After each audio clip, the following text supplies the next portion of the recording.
네, 오늘 말씀을 전하게 될 김현진 전도사라고 합니다. 오늘 제가 맡고 있는 유아부에서도 교사 경건의 시간에 선생님들과 이런 말씀을 나누었습니다. 말씀에는 능력이 있습니다. 말씀에는 힘이 있습니다. 저는 연약하고 부족하지만 이러한 저의 입술을 통하여서 전해지는 하나님의 말씀은 힘이 있고 능력이 있을 줄 믿습니다. 오늘 말씀을 통해서 모든 성도님들 은혜 받으시는 귀한 시간 되기를 간절히 바랍니다. 사무엘 상하는 이스라엘의 역사의 전환기에 관한 책입니다.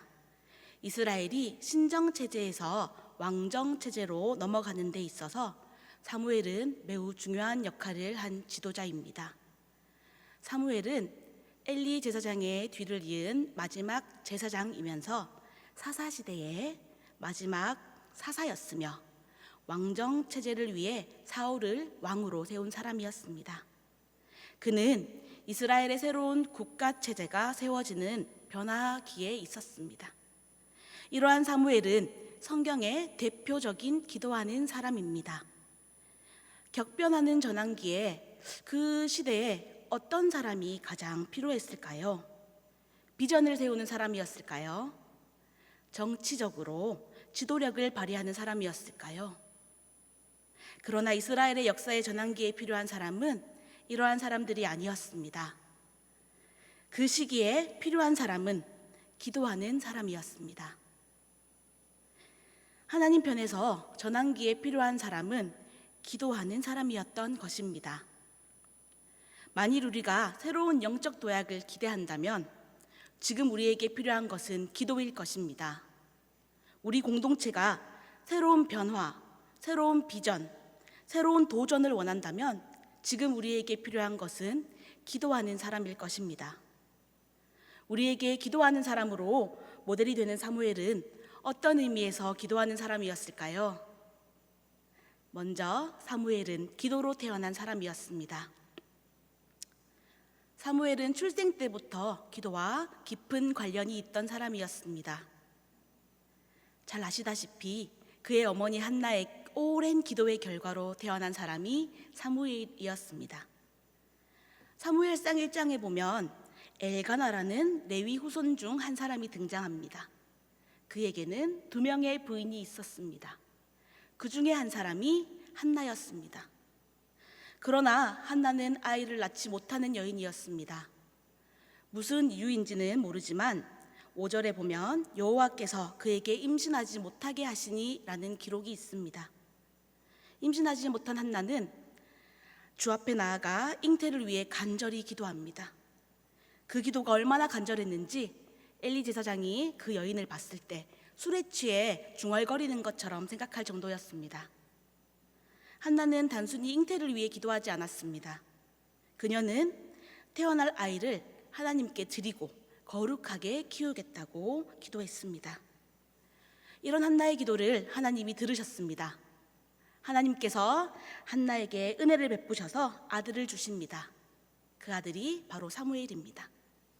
사무엘은 내가 여호와께 그를 구하였다 함이러라 라는 뜻입니다. 부모의 기도로 태어나는 것은 어쩌면 참 큰 복입니다. 사무엘이 기도로 태어난 것은, 기도의 사람이 된다는 것은 매우 당연한 일일지도 모릅니다. 그는 자신이 간절한 기도로 태어났다는 것을 부모를 통해서 분명 들었을 것입니다. 그래서 그에게 삶에서 기도는 자신의 생명과도 같은 것임을 본능적으로 알게 했을 것입니다. 부모님의 기도로 태어나셨습니까? 그렇다면 하나님의 복을 받은 사람입니다. 인생이 시작되기 전부터 기도로 태어난다는 것은 그 어느 것보다 큰 복이 아닐 수 없습니다. 만일 부모의 기도로 태어난 사람이 아니라면 우리의 자녀들은 기도로 태어나게 해야 합니다. 사람들은 대부분 결혼을 하고 가정을 이루고 아이를 가집니다. 만일 우리가 기도하는 가운데 아이를 갖게 되고 그 아이가 출생하기 전에 하나님의 은혜를 구한다면 아이는 일생을 통해서 하나님의 복을 경험하는 자가 될 것입니다. 물론 기도로 태어났다고 해서 모두 다 하나님의 그 아이의 일생이 하나님의 복을 받는 것은 아닙니다. 삼손은 기도로 태어났지만 그는 멸망합니다. 그럼에도 불구하고 기도로 자녀를 낳는다는 것은 자녀에게 있어서 분명히 큰 복입니다. 이것은 부모의 특권이며 부모의 큰 책임입니다. 오랜 기도 가운데 만들어지는 인생과 아무런 기도 없이 만들어지는 인생은 분명히 다릅니다. 이것은 아이 자신에게 있어서도 그렇고 부모에게 있어서도 그렇습니다. 이렇게 태어난 사무엘은 하나님의 전에 거하게 됩니다. 한나는 남편 엘가나에게 부탁해서 사무엘이 젖을 뗄 때까지는 자신이 키우고 그 이후에는 여호와께 드립니다. 한나는 자신이 준비할 수 있는 최고의 제물로 수소 셋을 가지고 성전에 올라갑니다. 이것은 이미 한나가 임신하기 전부터 하나님께 서약한 내용입니다. 한나는 그가 사무엘을 낳을 수 있었던 것이 전적으로 하나님의 은혜라고 생각하고 사무엘을 자신의 소유로 생각하지 않은 증거를 보였습니다. 한나가 사무엘을 성전에서 살게 한 이유는 특별한 다른 어떤 의도가 있어서가 아니었습니다. 선지자를 만들기 위해서가 아니었습니다. 한나는 사무엘이 하나님이 주신 아들이기 때문에 하나님의 전에 거하게 한 것입니다. 한나가 사무엘을 성전에서 자라게 했을 때 사무엘은 기도의 사람이 되어갔습니다. 사무엘은 성전에 거하면서 기도하는 것을 배웠습니다. 기도란 무엇일까요? 기도는 하나님을 알아가고 이해해가는 과정입니다. 하나님이 어떤 분이신가를 아는 것이 기도의 사람으로 살기 위한 첫 번째 과정입니다. 기도의 사람이 되기 위해서는 먼저 하나님의 집에 거해야 합니다. 하나님의 전에 가까이 가면 갈수록 기도할 마음이 생깁니다. 지리적으로 교회 가까이 사는 것이 좋습니다. 저희 어머니는 한 번의 이사를 경험하시면서 가장 먼저 보셨던 것이 그 집에 교회가 가까이 있는가를 보셨습니다. 내가 출석하는 교회는 멀지라도 그 앞에 교회가 있으면 기도할 때, 기도하고 싶을 때 갈 수 있기 때문에, 새벽 기도를 갈 수 있기 때문에 그래서 교회가 가까이 있는지를 보셨다고 합니다. 사무엘은 이 성전에 살면서 기도에 대해서 배워갔습니다. 지리적으로도 심리적으로도 자신이 하나님의 전에 가까이 있다는 것은 우리를 기도하게 만듭니다. 뿐만 아니라 지리적인 성전 외에 우리에게는 또 다른 성전이 있음을 기억해야 합니다. 그것은 우리의 몸입니다. 우리의 몸은 하나님의 성전입니다. 우리의 내부에는 이미 성령님이 내주하고 계십니다. 따라서 우리는 자신이 바로 하나님의 성전이며 하나님이 임재하시는 곳이라는 것을 깨달아야 합니다. 우리 안에 내주하시는 성령님과 함께 하려면 그분과 함께 사는 방법을 배워야 합니다. 함께 살기 위해서는 의사소통이 꼭 필요합니다. 어떻게 성령님과 의사소통을 할 수 있을까요? 성령님과 의사소통을 하려면 그분을 의도적으로 나의 삶에 초청해야 합니다. 이것은 성령 하나님과의 대화, 즉 기도를 시작하는 데에 필수적인 조건이 됩니다. 예수님도 요한복음 15장 4절에 이렇게 말씀하셨습니다. 내 안에 거하라, 나도 너희 안에 거하리라. 가지가 포도나무에 붙어 있지 아니하면 스스로 열매를 맺을 수 없음 같이 너희도 내 안에 있지 아니하면 그러하리라. 예수 안에 거하는 것은 기도하기 위한 중요한 전제 조건입니다. 우리가 얼마나 기도하는가에 앞서서 이미 내 안에 내주하고 계시는 하나님을 의식하고 인정해야 합니다. 따라서 우리는 기도를 시작하기 전에 매 순간 하나님의 임재를 경험하고 있어야 합니다.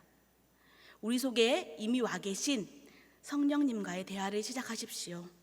그리고 그분이 내 삶의 생각과 행동을 순간순간 지배하도록 하십시오. 이것이 바로 성전에 거하는 자의 삶입니다.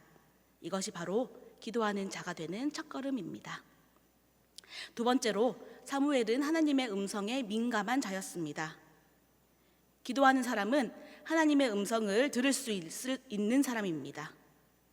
기도한다고 하면서 하나님의 음성을 듣지 못하고 자신의 필요를 위해서 악을 써가면서 하나님께 구하는 것은 아주 처량한 기도입니다. 만약 자신의 기도가 응답되지 않는다고 느낀다면 그것은 기도가 응답되지 않는 것이 아니라 내가 하나님으로부터 듣지 못하는 것입니다. 우리의 기도는 이미 응답되어 있습니다. 왜냐하면 하나님은 우리에게 최고의 것을 주시길 원하시며 이미 그것을 예비하셨기 때문입니다. 우리가 기도하는 이유는 바로 이 믿음 때문입니다. 하나님의 응답에 대한 믿음 없이 하는 기도는 무의미합니다. 응답에 대한 믿음 없이 기도하는 것은 올바른 기도자가 아닙니다. 하나님에 대한 믿음이 있다면 기도하는 우리는 이미 응답을 받은 것과 같습니다. 누가복음 11장 11절에서 13절 말씀을 보시면 너희 중에 아버지 된 자로서 누가 아들이 생선을 달라 하는데 생선 대신에 뱀을 주며 알을 달라 하는데 정갈을 주겠느냐? 너희가 악할지라도 좋은 것을 자식에게 줄 줄 알거늘 하물며 너희 하늘 아버지께서 구하는 자에게 성령을 주시지 않겠느냐 하시니라 말씀하고 계십니다. 우리가 하나님은 나를 위해서 최고의 것을 예비하신다는 확신, 즉 이러한 믿음에서 기도를 시작한다면 우리는 하나님께 기도 제목을 말하는 순간 이미 그 응답을 경험하게 되는 것입니다. 따라서 우리가 어떤 문제에 대해서 지속적인 기도를 할 때 발견해야 하는 것은 내 기도 제목이 응답되는가 아니면 응답되지 않는가, 그것이 아니라 어떤 방식으로 응답되는가입니다. 과연 이 문제가 어떻게 해결될 것인가, 하나님이 이 문제에 대해서 어떻게 도우시고 어떻게 관여하실 것인가, 이것에 초점을 맞추어야 합니다. 왜냐하면 하나님은 반드시 우리 기도에 응답하시는 분이기 때문입니다.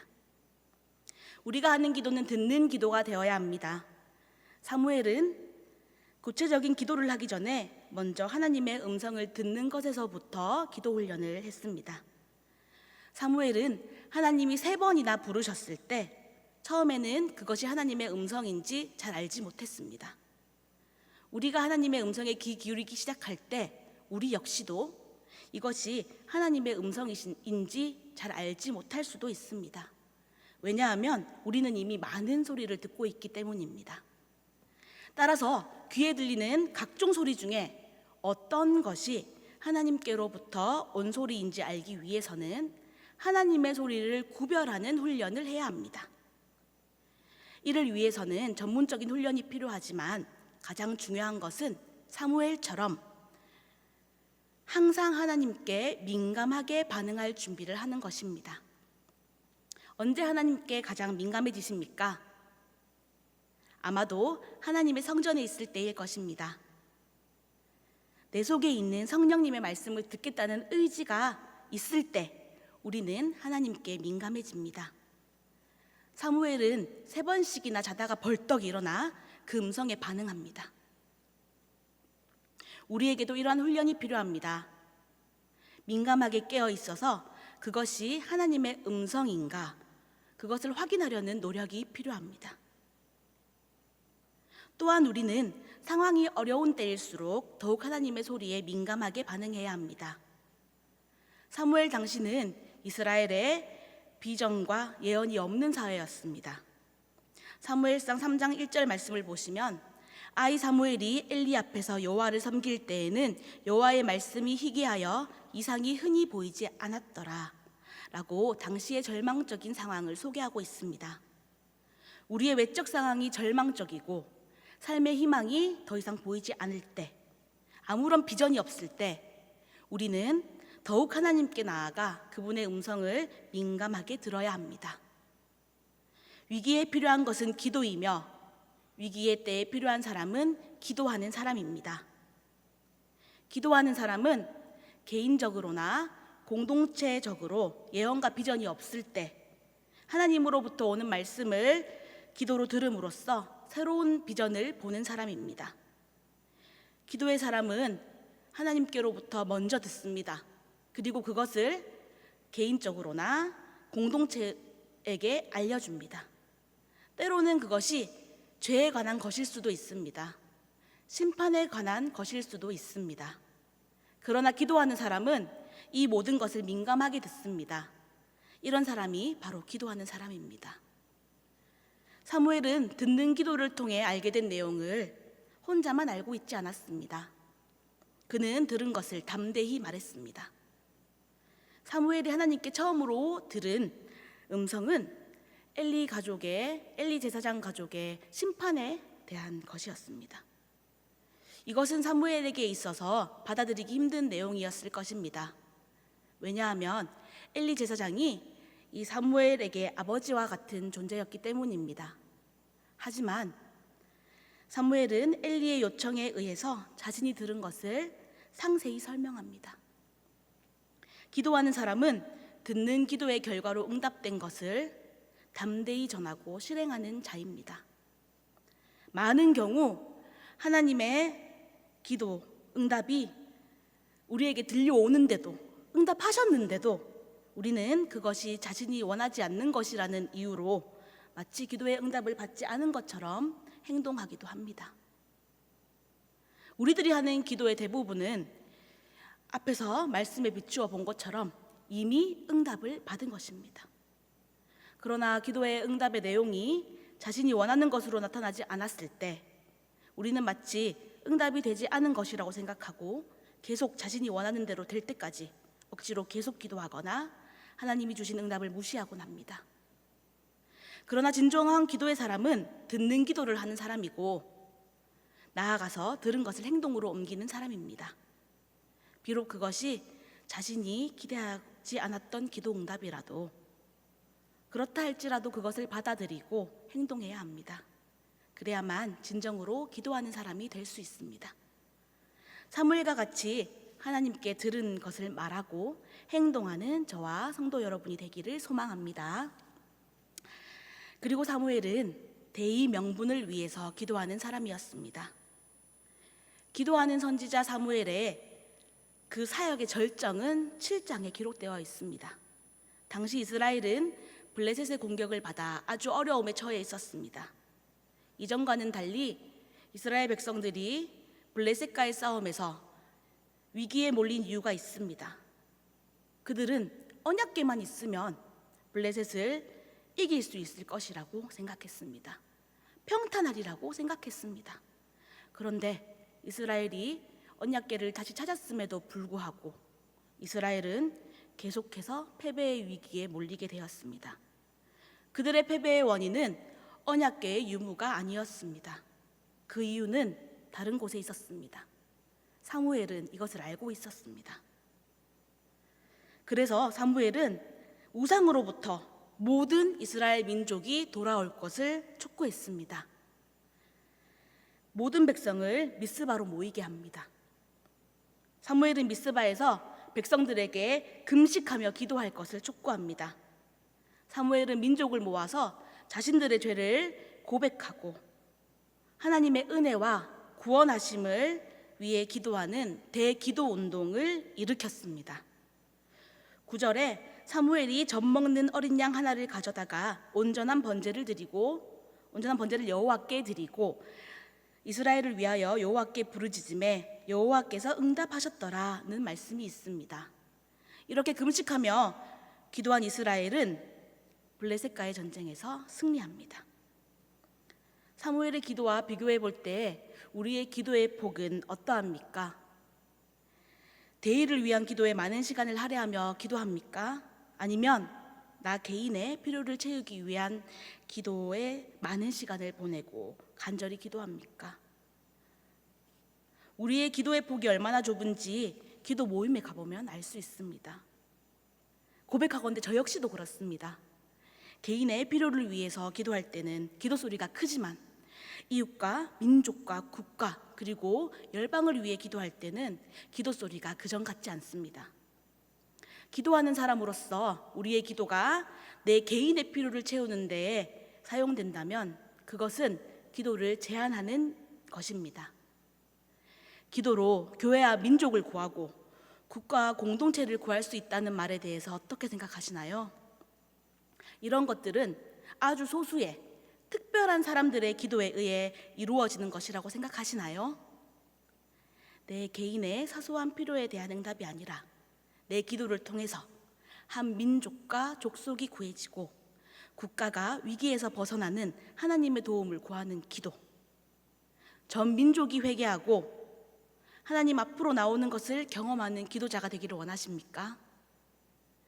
미스바에서 모인 이스라엘처럼 민족을 구한 것처럼 우리 또한 우리의 기도로 나라와 민족을 살리는 자들이 되어야 합니다.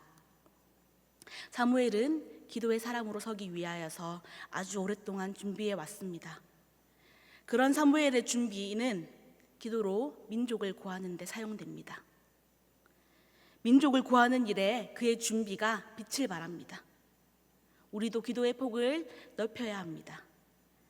나 자신과 관련된 기도, 그것을 넘어서 교회, 이웃과 민족, 나아가 온 열방을 향한 기도에서 간절함을 가지고 하나님의 은혜를 구하는 중보 기도자가 되어야 합니다.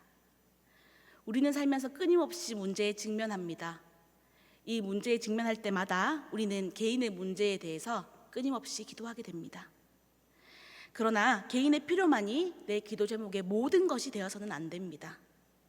우리가 기도할 때 하나님이 응답하신다는 이 특권, 이것을 나 자신만을 위해서 사용해서는 안 됩니다. 우리가 조금 더 눈을 들어서 관심의 지경을 넓혀보면, 우리가 더 기도의 지경을 넓힌다면 우리의 도움을 필요로 하는 사람이 너무나 많다는 것을 알게 됩니다. 응답된 우리의 기도를 필요로 하는 사람, 상황, 국가, 공동체, 족속이 얼마나 많은가 알게 됩니다. 우리의 기도의 지경을 넓힙시다. 개인과 내 가족을 위한 기도에서 교회와 사회와 민족과 열방을 위한 기도로 기도의 범위를 확장시키십시다.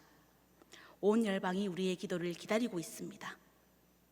아직도 복음을 한 번도 들어보지 못한 사람들이 세계의 3분의 1이나 됩니다. 아직도 궁핍함과 약함보다 더 궁핍하고 약한 자들이 이 땅에는 셀 수 없이 많이 있습니다. 우리가 받은 상처보다 더 큰 상처를 안고 그 가운데 아파하고 있는 사람들이 있습니다. 하나님은 그분의 마음이 계신 곳에, 그분의 마음이 아픈 곳에 우리의 마음도 함께 아파하기를 원하십니다. 우리에게 응답하시기를 즐겨하시는 하나님의 은혜가 우리의 기도를 통해 그들에게 베풀어져야 합니다. 마지막으로 사무엘은 끝까지 기도하는 사람이었습니다. 오늘 본문 말씀 12장은 사무엘의 고별 설교의 내용입니다. 사무엘이 이스라엘의 마지막 사사로서 사울을 왕으로 세우고 자신의 사역을 마감하면서 하는 설교입니다. 그의 마지막 설교의 핵심은 우상 숭배하지 말고 여호와께 돌아와 하나님만 믿으라는 내용입니다. 이스라엘이 신정체제에서 왕정체제로 넘어가면서 세속 국가의 모습을 따라갈 가능성이 너무나 많았기 때문에 이런 설교를 한 것입니다. 그리고 그는 마지막으로 유언과 같은 말을 남깁니다. 이 말씀은 우리 함께 보도록 하겠습니다. 사무엘상 12장 23절 말씀입니다. 다 같이 한 목소리로 보겠습니다. 나는 너희를 위하여 기도하기를 쉬는 죄를 여호와 앞에 결단코 범하지 아니하고 선하고 의로운 길을 너희에게 가르칠 것인즉. 죄송합니다. 23절이 아니죠? 23절이 맞나요? 제가 너무 죄송합니다. 제가 읽겠습니다. 나는 너희를 위하여 기도하기를 쉬는 죄를 여호와 앞에 결단코 범하지 아니하고 선하고 의로운 길을 너희에게 가르칠 것이다. 12장 23절 말씀입니다. 그는 마지막까지 기도하는 사람의 길을 택했습니다. 기도로 태어났고 여호와의 전에서 하나님이 하시는 말씀을 듣는 것을 통해 기도의 훈련을 받고 비전과 예언이 없어 방황하던 이스라엘을 기도로 구했던 사무엘. 그 사무엘의 고별 설교는 나는 너희를 위하여 기도하기를 쉬는 죄를 여호와 앞에 결단코 범치 아니하리라는 것이었습니다. 이것이 기도하는 자의 삶의 모습입니다. 우리가 인생을 마감하거나 함께했던 기독교 공동체를 떠날 때, 혹은 우리가 함께 있고 사랑했던 사람들을 떠나면서 해줄 수 있는 것이, 가장 해줄 수 있는 중요한 것이 무엇일까요? 바로 기도입니다. 내가 사랑하는 공동체와 그들의 사역을 위해서 기도하는 일을 쉬지 않는 것입니다. 왜냐하면 하나님보다 더 능력이 있는 분, 하나님보다 그들의 필요를 채워줄 수 있는 분이 없기 때문입니다. 지금 나는 무엇을 위해 기도하고 있습니까? 우리는 사무엘과 같이 나라와 민족을 위해, 나보다 남을 위해 기도하는 사람이 되어야 합니다. 그리고 그 기도를 쉬지 않고 끝까지 기도하는 사람이 되어야 합니다. 말씀을 맺습니다. 그리스도인이라면 누구나 기도의 중요성을 잘 알고 있습니다. 모든 그리스도인은 기도가 우리의 영혼을 살아가게 하는 영적 호흡임을 알고 있습니다. 그런데 문제는 우리가 이 기도라는 호흡을 잘 하지 않는다는 것입니다. 그리스도인은 자신이 기도의 사람이 되기 원합니다. 기도하는 삶을 살기 원합니다. 그러나 기도하는 사람은 쉽게 되는 일이 아닙니다. 기도하는 사람이 되기 위해서는 준비가 필요합니다. 인생의 출발부터 기도와 관련된 삶을 살아야 합니다. 매 순간 하나님의 전에 거하도록 의지적으로 노력해야 합니다. 우리 안에 성령님이 내주하실 수 있도록 노력해야 합니다. 하나님의 음성에 민감하게 반응하려고 끊임없이 하나님을 향해 귀를 기울여야 합니다. 또한 하나님께 기도한 후에 그분이 주시는 응답대로 행동해야 합니다. 기도의 지경을 나 자신에서 교회와 이웃과 온 세상으로 넓히십시오. 그리고 끝까지 기도하십시오. 우리 모두가 기도의 사람들이 될 때 이 땅이 우리를 통해서 하나님의 나라로 변하게 될 것입니다. 기도합니다. 하나님 아버지, 감사합니다. 오늘 우리가 하나님 앞에 예배하고 찬양하고 기도하게 해주심 감사합니다. 주님, 이 어려운 시대 속에서도 우리가 기도하고 예배하고 말씀 붙들고 기도의 영으로 충만하여 하나님의 놀라운 역사하심을 보게 하소서. 이 자리에 모인 하나님의 백성들에게 남은 시간들이 기도의 시간으로 채워질 수 있도록 역사해 주시옵소서. 이 모든 말씀 살아계신 예수 그리스도의 이름으로 기도드립니다. 아멘.